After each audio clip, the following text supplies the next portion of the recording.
Welcome into the Husker247 Podcast. Yes, it is me, Mike Schaefer, returning here at the end of May to talk some Nebraska baseball and football with you. And I am joined by the Iron Man of Husker247, the guy who is just the Energizer Bunny. He's there every single day, chugging along, keeping the site alive. Brian Christopherson. Brian, how are you doing? Who are you? Stranger danger. Yeah, no kidding. Just your friendly, heavily bearded, slightly balding newspaper. Apparently, I write for a newspaper. No, internet recruiting service writer. He's a father now. He's a father, and we were happy for Mike. Doing a bang up job, I'm sure. Well, it seems to be going okay. No one has come and taken the kid, so I feel like that's the first sign. You start with that and you move on, and you go forward. But Hudson is doing well, and the as they are dubbed sometimes on social media by me, the Hudskers are doing well too. Nebraska baseball. What a fantastic week last week after such a terrible start. A little more than a week ago. It's Wednesday as we're recording this, and on Tuesday, Nebraska got battered around in a game that kind of made everyone question whether this team really even deserved to be in a regional. And then 5 games later, they are your Big Ten tournament champions, and they are a number 2 seed in the Stillwater regional, which they seem to have a reservation for almost every year. Brian, what did you make of last week with Nebraska baseball, and where do you kind of want to start with as we dive into how they got to this regional and eventually how things are shaping up for them? It was like the perfect week for them. Like it ended up being so almost because they lost the first game. Like it forced them into that, backs against the wall situation where they were going to have to fight their way out, but also they got to hang out. I know Omaha is just down the road from here, but you got to hang out with your teammates for a full week, like, in that sort of setting where you're bonding and you're clawing your way back. And guys had to step up in different roles to make it be what happened. And so in a strange way, like you wouldn't have drawn it up that as it was from the beginning, but it ended up being like the perfect layout sort of for a team heading to regionals. And man, what a difference. Like if you lose that second game right away and you're 34-21, maybe they get in the tournament, but there's all this kind of groaning about it. There's no fire in the fan base. Now you got a 39-20 record. You're champions of the Big Ten tournament for the first time ever. And you feel like you got a lot of fuel with guys who are confident, including, I think Gabe Swanson was like, I know Josh Caron, you could start there, but Gabe Swanson just completely flipping the narrative on his season, I think is something that will always be remembered from that week. Yeah, Slider clearly fired up about everything why that not? happened. He's protecting the house against the imminent danger of someone coming and spraying for weed. So, or like a 75-year-old woman walking by, my dogs get fired up about, like, you're not coming here, lady. I will say the biggest change for Slider with Hudson is basically anyone that's anywhere near the property is getting barked at, whether they're a threat or not, and it is obnoxious. So I guess we have the most vicious golden retriever in South Lincoln now. Watch out for him. So, but back to baseball. I mean, you hit on. It's not how you would want to draw it up, but man, I mean, talk about the terrific performances up and down that roster. Whether it was Walsh with a complete game. I mean, Drew Christo pitched. How many innings did he end up throwing in that tournament? Was it like 8 or 9? I mean, he finished out that Purdue game, and then he turned around and he gave you, a really nice start on what was that, Saturday night? So, I mean, he was another guy that you knew that you were going to have to rely on him at some point, but the confidence that some of these other pitchers have that you may need in this regional setting where it's all hands on deck. I mean, their confidence has to be really high right now. Yeah, that's the biggest thing of it is Will Walsh has to, feel great about himself after a complete game. As you mentioned, Drew Christo, I think it was 5 innings he pitched that Saturday night, but Will Bolt said it was like the best performance he's seen from somebody, because he was taking into account that Drew was up in the first game getting hot to go in. And so basically, even though he didn't technically pitch in that first game, he expended a lot of energy that day in two different scenarios. You know how that works with that particular position. So that was a performance that was even better than like the stats suggested it was. So he's confident. Walsh is confident. As I mentioned, Gabe Swanson is, and then Josh Caron was just ridiculous. He's otherworldly right now. I think the only one who can match him might be Jose Ramirez, but it's we don't need to talk about any of that. But yeah. No, Josh Caron, I mean, like, talk about making sure people know your name by the end of the Big Ten tournament.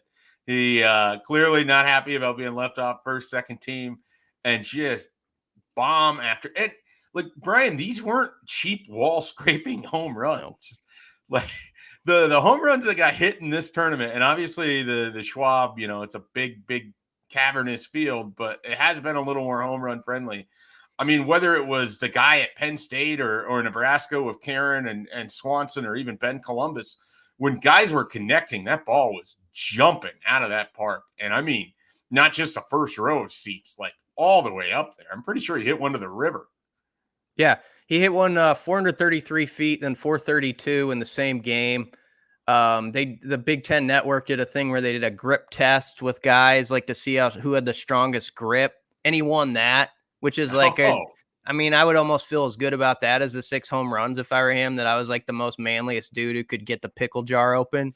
So Josh Caron had himself a week as far as like chest should be out there. And yet from what I understand, I'm not going to act like I know the team inside and out, but he's a very humble guy from all accounts, and was really a leader. After they lost the first game, it was said, he was the one. It wasn't like a fired up talk, I don't think, but he kind of struck the right notes in the conversation with the team the next morning when they were in the losers bracket, and then they won 5 in a row. So he had himself an amazing week. 6 home runs. He had 10, I think, coming in. So you can do the math. That's something else. Yeah, it's a shame we don't have Brunt here for a variety of reasons, but he could certainly then talk to us about Josh Caron's grip versus Pat Kelly's grip, and if they need to meet at some point in time. According to Brunt's, the firmest handshake that he's ever had came from one Pat Kelly. So we'll have to see if we can potentially set that up as well. I mean, we haven't even mentioned like Mason McConaughey had a tremendous start as well for Nebraska in there. I mean, they needed every ounce of their pitching of guys that they trusted. I mean, Jeter Worthley had 3 important innings to make sure you didn't have to use anybody else in your bullpen. Like they did a really nice job when their backs were against the wall. And it wasn't always pretty. I mean, there was, what was it? Walsh on Saturday morning basically had to kind of dance out of trouble early on in that game. The only run that they gave up early came off of an errant pickoff throw. So they had to work through problems. They had to work through stress, and their reward for it now is that they are in I think a winnable region, but a loaded region with talent. I mean, the 2 teams of which you're likely to see in Florida, who of course they're going to see for sure on Friday, and then Oklahoma State if you win, and you get that opportunity. I mean, these teams can mash. This is a park made for hitting home runs. You're going to need your pitchers to get critical outs. You're going to need these guys to be able to battle. No lead is going to feel safe. And so I think that as they go into this weekend, it's really important that everything seems to be lining up right now. The bats have been playing pretty well, and the pitching was kind of, for me, aside from maybe how hot Josh Caron's bat was, the pitching was the story of that tournament title. Yeah. And Brett Sears in his start. We haven't even talked about him, and he's a Big Ten pitcher of the year. Yeah. In game 2, he pitched 6 innings, and he didn't pitch well by his standards. He said that. Didn't have his best stuff, but it speaks a lot to what he's about. He got out of trouble early in that game too. And then he settled in and retired the last, I think the 3 innings he worked, he retired them in order. So that was impressive, just watching a guy. I like this with a pitcher as much as anything when they're not on, but they're so good at their craft. They're able to battle through it. And there's certain guys in the majors who've made a career doing that. Like Andy Pettitte could always do that. But I thought that was really impressive, just how you could tell he was struggling a bit with his command on certain pitches, and he cowboyed up, and he still had a nice game. And then it kind of worked perfectly, I thought, Schaefer, because let's see, that was Wednesday. And not that this is the biggest deal in the world. I asked Bolt about this. Like, had he not pitched again, it would have been like a 9-day break before I thought it was kind of just a nice setup that he got the competitive juices going and got to, get hot Sunday, roll in there. They were going to keep him to 20 pitches or less. If he got in trouble, they would have had an interesting deal where they might have had to take him out. But he only needed 13 to get the 3 outs. And I thought that was like a perfect sort of segue schedule wise into pitching this Friday for him. And obviously kind of like the exclamation point to have the Big Ten pitcher of the year on the mound to finish the deal. Yeah. I mean, it definitely, it was cool to see. I'm glad they did it. I mean, I didn't have any issue with it. You get into this time of year where you get a lot of conversation about how many pitches a guy throws and, what your job is as a coach to the protection of that arm for his future career and all this and that. I mean, that Brett Sears wanted the ball to go in and close that thing out. And they were able to get an insurance run to feel a little bit better about things on Sunday as well. But I had no problem, Brian, with bringing him back for that inning. I know that was sort of a debated thing on social media. People, don't love the idea because you want him as rested as possible for Friday. To me, he's probably thrown a bullpen session anyways in between these starts. It worked out well. He didn't throw that many pitches. And, sometimes you just want your competitive guys out there giving you the chance to finish things off. And he was able to do that. Yeah, it did come with some risk because it was a different scenario for him. And let's say, Penn State gets a guy on and someone gets a hold of one on him and hits a walk-off or something. There's that, I guess, that kind of stings you going into the tournament. But you're right. A guy like that wants the ball. I also didn't have a problem, and I'm not saying this in hindsight, that he didn't pitch the first game. I know people were kind of fired up about that. I think if you looked at his schedule sort of in the 2 weeks leading in, it made sense for them to hold off what they did. It was Brockett who threw the first game, right? Yeah. We didn't even talk about him either. I mean, Brockett has a rough he threw the last game. And he was brilliant in his comeback. And so that's what the week that Brockett's as great an example of any is what the story was for the week. It was some guys who just got redemption for certain things, or they got payback. Not that Caron would put it that way, for not being on any all Big Ten teams and then just being the man. So there's like 5 or 6 examples, individual stories like that, where guys really just changed the whole discussion over the course of 5 days. And now you see what that does for you, like going forward, as you said, to that region, which, although Florida's 28-27, 13-17 in the SEC, that's as talented a roster probably, with guys who can put it together as there is, just because of the program they are. So you got to be ready for that. Yeah. Brian, we do a lot of recapping on these podcasts, and you and I did the basketball thing for a while. And then certainly with football, it occurs to me with baseball, it's really dangerous because I had blended multiple games in my mind. I think I was talking about Will Walsh with the pickoff or struggling early in the game, and that was Jackson Brockett on Sunday. And so it is remarkable. They played 6 games, and you're trying to separate all of it. But again, it goes back to baseball is one of those sports. It takes multiple different guys to kind of pull in a winning effort, and they got a lot out of their roster this week. I think that's good for Will Bull. And I think, I think there was pockets of the Nebraska fan base where the is Bolt the guy conversation was red hot. I don't think that was a real consideration of anything that was going to happen with his future, regardless of how things played out in the Big Ten tournament. But I you got to feel good about where this program is sitting right now after a couple, down years, I guess, if you will, for 23 and 22. You're right back there in the regional scene. And we saw on throughout the week as the momentum started to build, fans really want to invest in this baseball team. I mean, the ability to have the Big Ten tournament right in your backyard in Omaha, that game got moved up to 10 a.m. instead of the 2 p.m. start on Sunday. There was still, I think, a listed 13,000 people made it out for that. I just think this is a program that people are ready to get behind, and they're just itching for that next big moment. And it's been so long since they've won a regional. It'll be really fun to see this weekend if maybe this is a team that can kind of deliver the next step. If Nebraska baseball can try to get back to where it was during the Dave Van Horn era. I don't know if vindication is the right word, but Bolt, I think, really liked this team all along and thought it was like a team that had each other's backs and was capable of this stuff. And it was sort of a weird year because the whole midweek conversation, which Nebraska allowed it to be one by struggling, but it kind of intercepted like whatever was happening within league play sometimes and what Brett Sears was doing, because then there'd be like a midweek setback and everyone would kind of focus on that. And it also, the weather, it didn't feel like the weather lined up sometimes when they're at Haymarket for like those great weekends, Schaefer, where just like everybody turns out. So this was sort of the week where, okay, people are leaning in to see what you're all about. And the first night was an absolute clunker.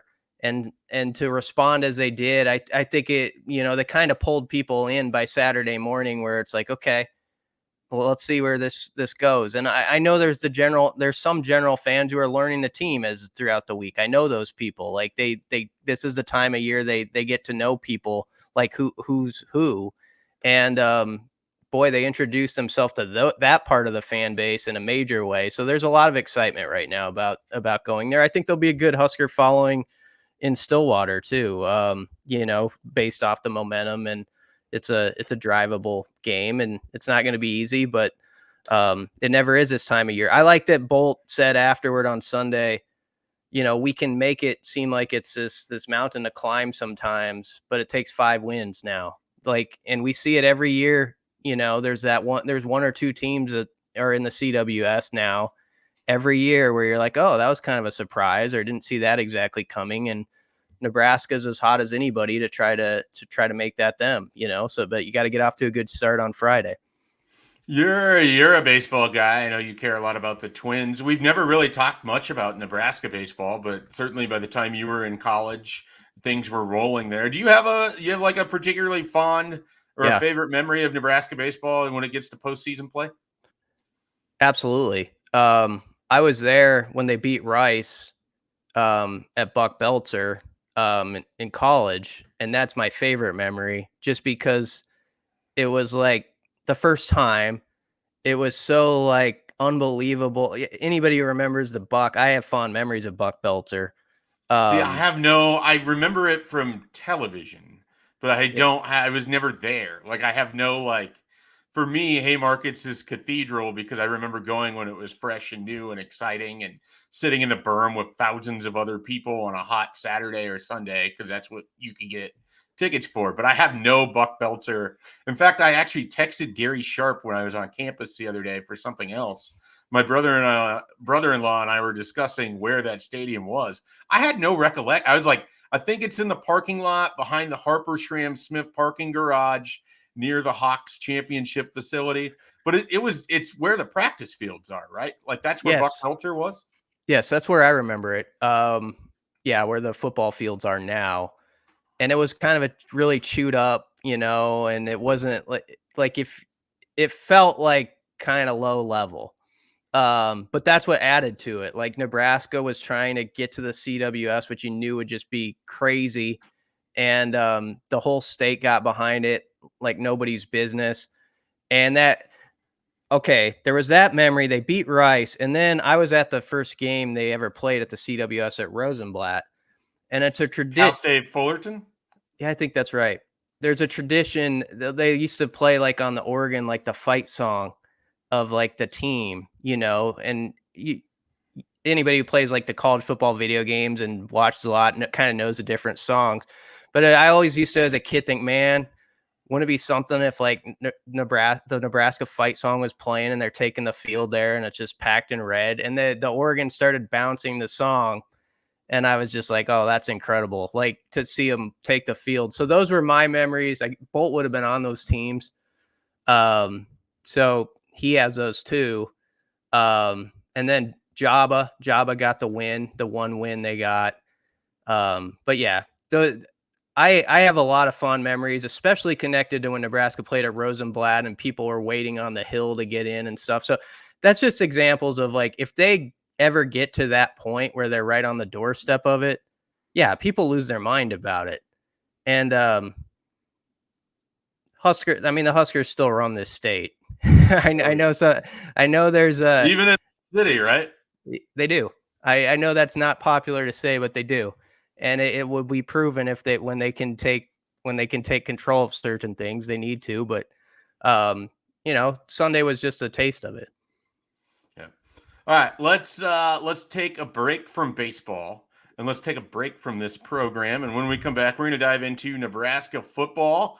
We're going to talk a little wide receiver play, which I'm excited about, because Brian, just to give a taste of what's coming as we discuss this, I think I am as excited about this wide receiver room as any time in the last decade. So we'll throw that out there, and we'll dive into some wide receiver plays, some Nebraska football and recruiting next here on the Husker247 podcast. As promised before the break, we are going to talk about wide receivers, and you kind of threw this at me as something, hey, let's dive into this. And I was immediately excited because one of the things I noticed when I came back from a leave initially in April when spring ball was going on was there's a lot of very intriguing receivers, and maybe there's not necessarily the one guy that's going to go have 1,200 yards or is the most dangerous player on the field. But it feels like they have waves of guys that can come in and play, and there shouldn't be a big drop-off at the wide receiver position. How do you feel about that, Brian?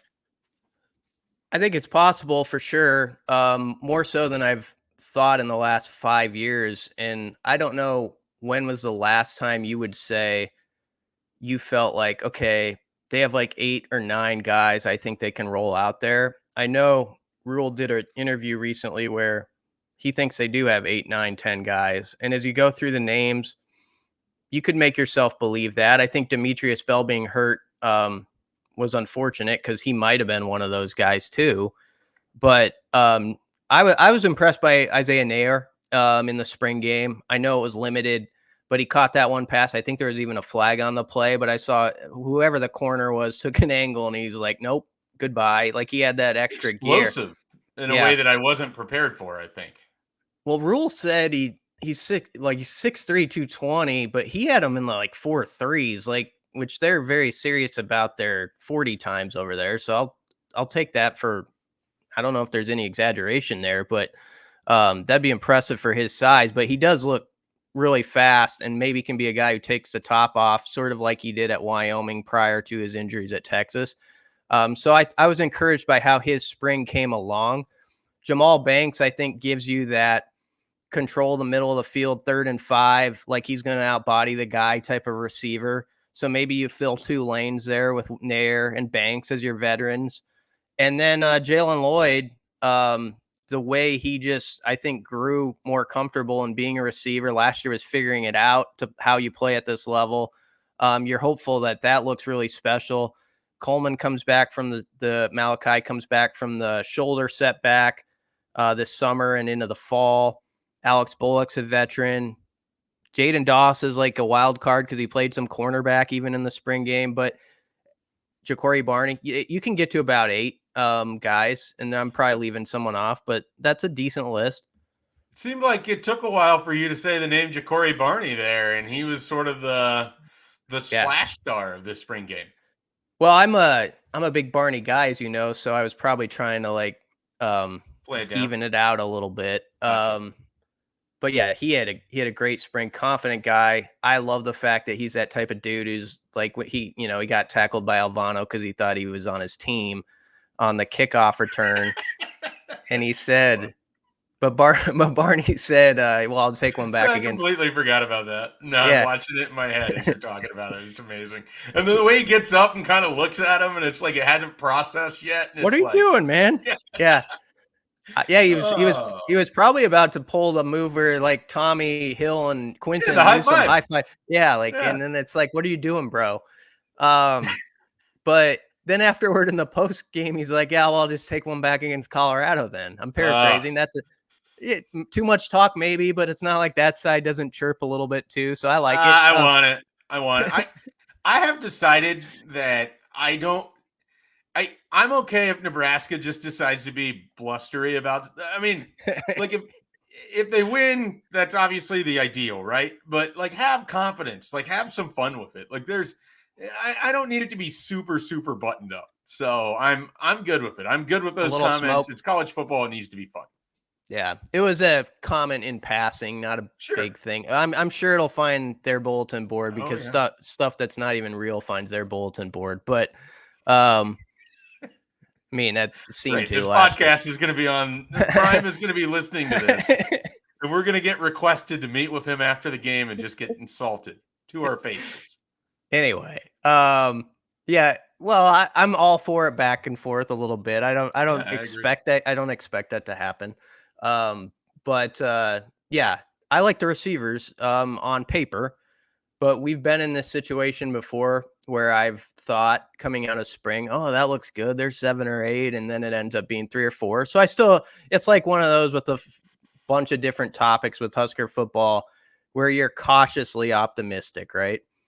Yeah, and I think so. There's something I want to do in a little bit, and we're going to put some labels on some of the players as to how you feel about things and how I feel about things. But I also want to mention, they're going to get more receivers coming here this summer. I mean, you're going to get Quinn Clark.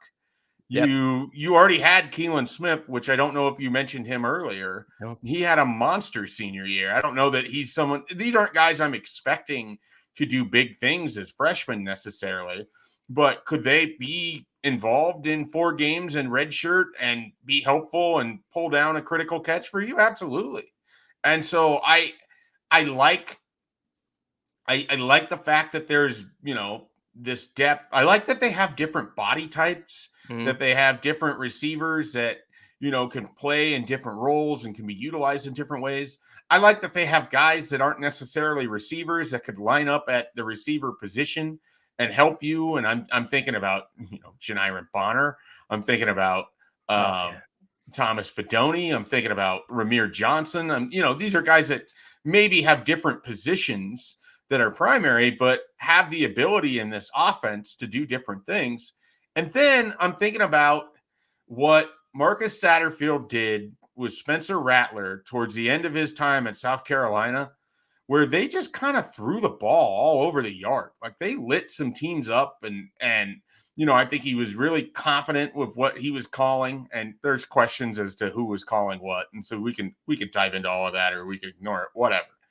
The point is, it's not lost on me that they could have a spread out offense that utilizes a lot of these receivers, doesn't burn red shirts, and they have different players that can fit into different roles.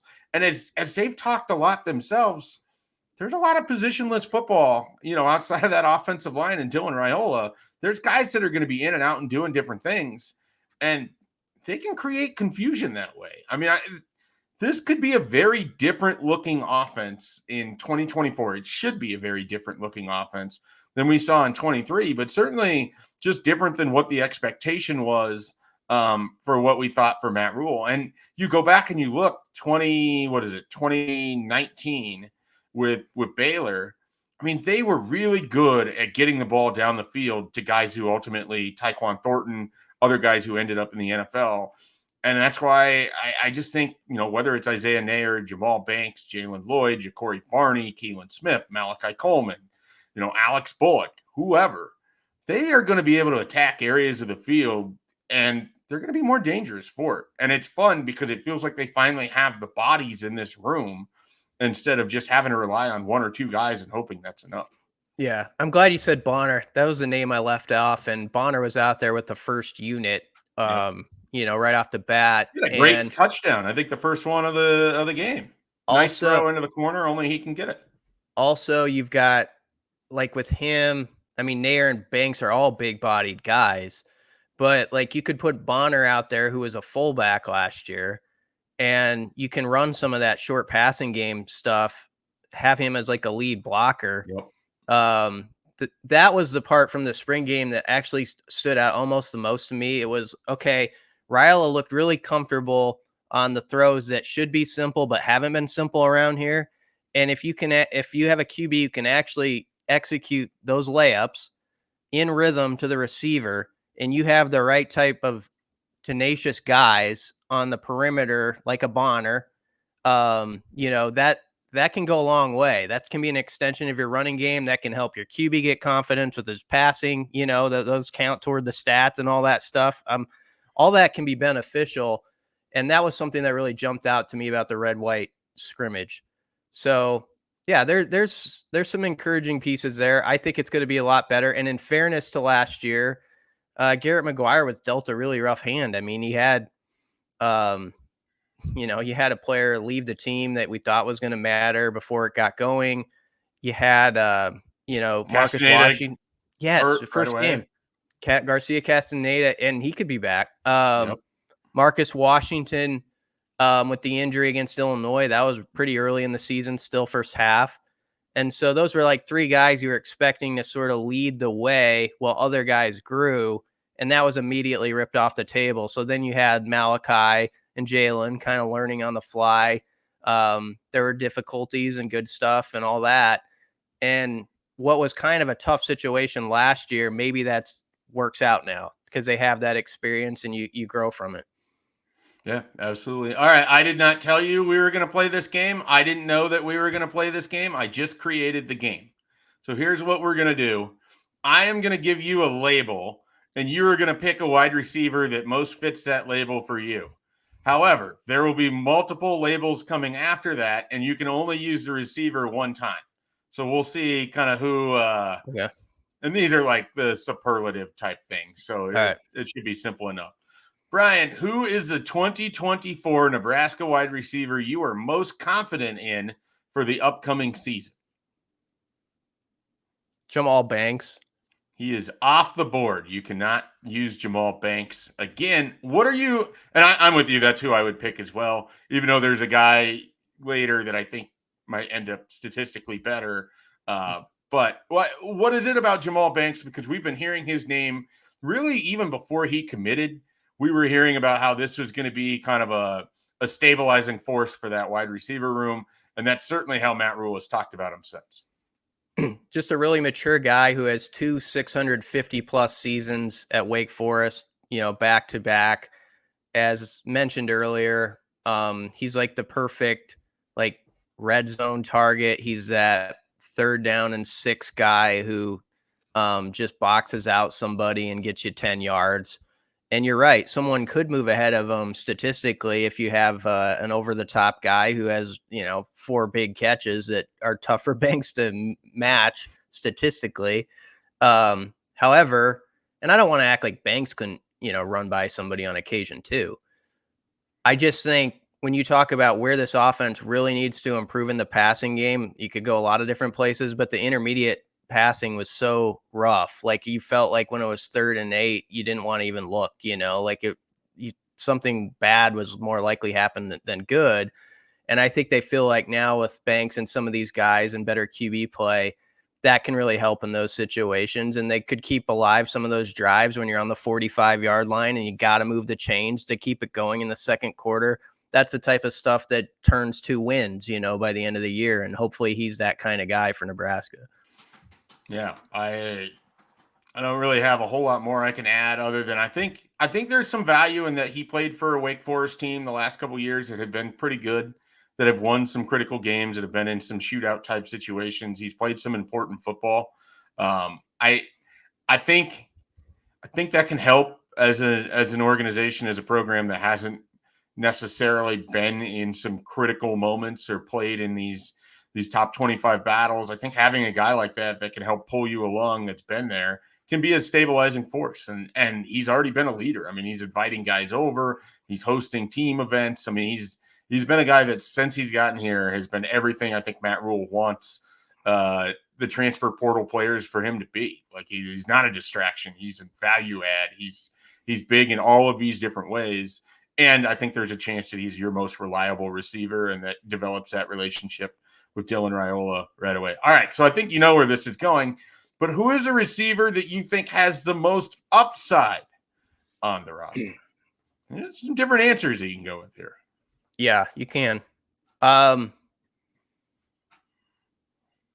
going to say Jalen Lloyd. Could be 3 or 4 different guys. I think Lloyd is just one of those dudes who's serious about whatever he's taking on, whether it's track and field or football. And the way he jumped from one sport to the next and had a great spring, despite like he just came over from the track, basically, like he probably still had sand, on him from jumping.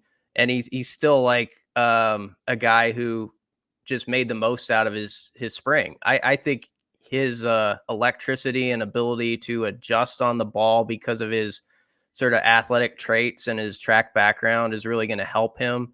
And he's gonna continue to make some of those splash plays he made last year, except I think he'll just make more of them. Yeah, I think I've said this before, but I don't know. I wish I was a coach that I can attribute it to. But I heard someone say once, it's always a dream to have one of your most talented players be your hardest working guy, and that's basically what you hear about Jalen Lloyd. I mean, he just puts time and time and time. I mean, he was working incredibly hard to be at the point where he could have those 3 50-yard catches that made him, basically tied with, I think, Marvin Harrison for most 50-yard catches in the Big Ten play last year. I mean, obviously, Marvin Harrison, much different, very, very talented wide receiver, but that's the sort of company that Jalen Lloyd was able to do as a true freshman, as a guy who, if you really gave true serum to the coaches at Omaha Westside, there is no way in October of last year or October of 2022, they thought that Jalen Lloyd was going to be a guy that would be as good as he was in October of 2023. But that's the sort of work ethic that he has. That's the kind of guy that he can be. And so when you have that and you have that natural athletic ability, I mean, I think the only thing possible that stops Jalen Lloyd is injury. Otherwise, I think it's arrows so far up. I mean, I think he's a really, really exciting talent. And I think he has the most potential of really anybody in that wide receiver room. And I don't know that there's a really close second for me because of that. And there's a lot of talent in there. I just think what he's able to do is in a lot of ways uncoachable. And so when he can learn the stuff that you can coach him, he's going to be even more dangerous. And so I'm really excited about what he could do. Who are you most excited to see or put eyes on in a 2024 regular season game? Isaiah Nair. I think he found his step as the spring went along. I just think he could have been the upside answer too, because I think he showed it at a lower level with Wyoming, non-power conference level. And I always go back to the fact that he was like part of the rotation at Texas prior to that injury, like 2 years ago. Having a monster camp. Yeah, that was like with Xavier Worthy and guys like that. They had some really good dudes. And he probably would have been one of their top 3 or 4 receivers that year. And maybe this last year too, if not for the injury. So it's all there for him. And I just think he's the guy who I think he could be pretty dynamic. So he was with the ones too, out there in the spring game. So it looks like he's going to have a major role as we kind of expected he would. Would it be fair, Brian, to kind of put it like this? Isaiah Nair was a guy who came in and helped push a guy like Marcus Washington into leaving Texas because he was probably going to lose those, reps and that opportunity. assuming health for Nair. I mean, so I think there's some legitimate upside there. And Marcus Washington made himself into being a reliable receiver at times last year before that injury. And so I just think that there's definitely a reason to be excited about Nair. We will differ here. I'm all in on Ja'Cory Barney. I'm all in on Ja'Cory Barney. I have been really since he emerged and Nebraska emerged as a favorite. And then that whole recruitment, the way that it played out, I think that this is a guy that, he's going to have the Garrett McGuire stamp on him. And if he turns into being a good player, that's a guy that McGuire was able to steal out of Miami.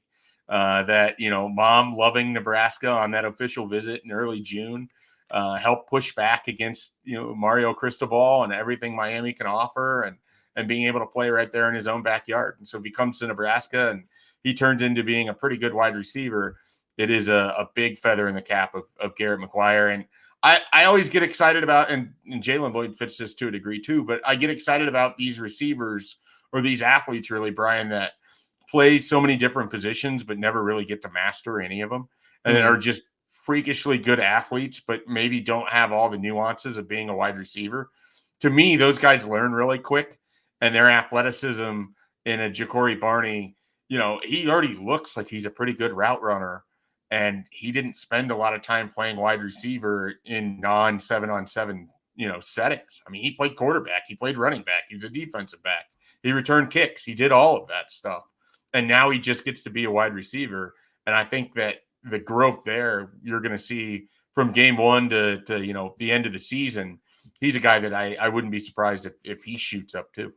What's nice too is it's not this staff's fault, but there's still like scabs that are left from like previous regime and stuff that happened. And so Nebraska fans, I think, are a little cautious sometimes, like even with the Florida recruits, because there was that exodus, during the Frost era where they would get the guys, but they ended up not playing here. And the fact that Barney and Vincent Shavers in particular both had really good springs, I think is really, it's really encouraging for those two Miami guys sort of take off, their names in the headlines and stuff like that. I think that can be useful too. And this has been a very positive pod, maybe too much for some people. Dish up the Kool-Aid, Brian. Just do it. We're serving it all summer long. Yeah. Get on board. I like that as much of an eyesore as the offense was last year. I like that Rule, he brings it up multiple times. The Trey Palmer game against Iowa, where Rule will always go back to that. Like the Big Ten can be like sort of a control the middle of the field sort of league. Like, maybe not as many explosive plays in the passing game, but you can separate yourself. And if you talk about chasing three, one way to do it is have like a couple of guys who just flat out can, as your greatest years of watching football might have been the Randy Moss era. And it's just like when you have a player that can run past somebody, make that 55-yard play, and it suddenly changes the game, or you're down 10 points like Nebraska was to Iowa, and Jalen Lloyd runs past somebody and scores that touchdown, and suddenly the stadium's like up again, and we realize we have a game on our hands. That means everything. So I like the fact that you're hearing the head coach talk about that. Not that everybody doesn't want that, but they're not going to run from that. They're going to try to stretch the field. They've got a QB who can do it with his arm, and you're going to take your shot. So I think it can be an exciting offense, even though last year wouldn't make you think that. It's just there's a lot of different personnel now, and it makes you kind of think differently about what can be and have a little optimism about it. Yeah, and you hit on the other critical part of anytime you're talking about the wide receiver play. It's also how are they going to get the ball? Who's going to be able to get them the ball? And Dylan Raiola presents a really intriguing ability to attack defenses in different areas of the field. You can't do what Michigan State and Purdue and other teams figured out late in October and early November and just stick, 9 guys in the box and say, all right, what are you going to do now? Mm-hmm. You're not going to see that in 2024. It's just not going to work that way for teams. And so that'll be that in itself will be very helpful for this wide receiver room. All right, last one of these categories and it's based off of the fact that we've mentioned 4 names for the most part here of various wide receivers. Who is your don't you forget about me wide receiver for 2024? Because I think you got a lot of options left here to pick, and I'm curious where you go. Yeah. First off, Malachi Coleman's going to matter. I'm not going to answer him, but we haven't talked about him, and we're not forgetting about him. He needs to be healthy. He's got to be healthy to help out. Maybe Garcia Castaneda, because I'll tell you what, I was completely like not thinking about him, even in this pod, and we're paid to like think about it like all the time, and someone like that, you never know. Like, he's a veteran, if he's healthy, it'll be interesting to hear what progress he's making in camp. Obviously Bullock could be in that conversation. Bullock played like the most snaps of any skill position guy on this team last year. That was going to be my answer, is Alex Bullock. Okay. People are going to forget about him. Shut up. Yeah. I'll shut up. But IGC, this staff really liked him last camp going into the season and even wanted to design some stuff around him. Obviously they didn't have as many other options at that point as they do at receiver now. But he's always been that guy who's seemingly been on the cusp and just has had some unfortunate things. And he did leave the program the one time after the 4 games. But I think he's a guy that you never know. So we'll see what camp brings. Yeah, I was just going to mention Alex Bullock. This is a guy who played a lot of football last year for Matt Rule. I think he does a lot of the things that Matt Rule wants. And he's also he's a good enough wide receiver. He's got to be able to bring the ball in more. I mean, he had some drops last year that were backbreaking at times. But I think because he also fits in that mold when you're talking about you're putting out bigger wide receivers who can block, he can do that for you. I think he can be a comfortable possession wide receiver. I think he's a guy who can come up with a big catch when you need him. I don't look for him to be one of the top wide receivers. But would it surprise me at all if Alex Bullock makes a critical catch on a 3rd down to keep the chains moving? No, it really wouldn't. He's going to be out there playing. They're going to utilize him. And he's a guy that I would not write off by any means. And so I wanted to make sure we talked a little about him as well. Anything else you want to add? Is there a category I didn't make up in this game that you didn't know that was happening that you wish you could have answered? No, I think you hit most of them. If you want alliteration, Bullock, and if you want a tight end, Borkerture, are 2 guys who are going to, at some point on a game, maybe a Friday night game in Lincoln, on a 3rd down and 7, they're going to make a big play. And they're not going to be talked as much as some of the other guys, but you're right. So Bullock and Borkerture, I would throw in that category. B&B. The B&B BC boys. believes in B&B. Yep. B&B boys. That could be a thing. Anything else you want to get to here today? I think we can save some of the recruiting stuff. We'll dive into more recruiting next week as we get into the month of June, which is going to be a busy recruiting month. Get your, be by your phone, be prepared for some text alerts from 24/7. In the month of June, I think it's going to be popping in terms of commitments. So we'll probably save some of the more recruiting talk for next week, and we'll really kind of dive in, set the month up, and everything else. Anything else you want to talk about football wise here before we close out? No, I think you're making a savvy move with that. We'll hold off on the big June recruiting month ahead until next week. But yeah, we got some good receiver talk. That should be enough to satisfy us and everyone else until next time. No, I don't know how Brian feels about it. I don't know how Bruns feels about it, but I've just decided I'm setting up the Kool-Aid stand this summer. I believe that this is going to be a good football year for Nebraska, and I'm all in on it. And will I have egg on my face? Quite possibly, but I don't care. And you can find all of that at Husker247, where I might be slinging some Kool-Aid and BC's bringing you the knowledge you need to know, and Bruns is handling baseball and recruiting and everything else when he gets back here in a couple of weeks. And so you can find all of that at Husker247, and we'll have plenty of coverage for the regional upcoming and, as I mentioned, big recruiting month ahead. And you can find all of that at the Husker247.com site.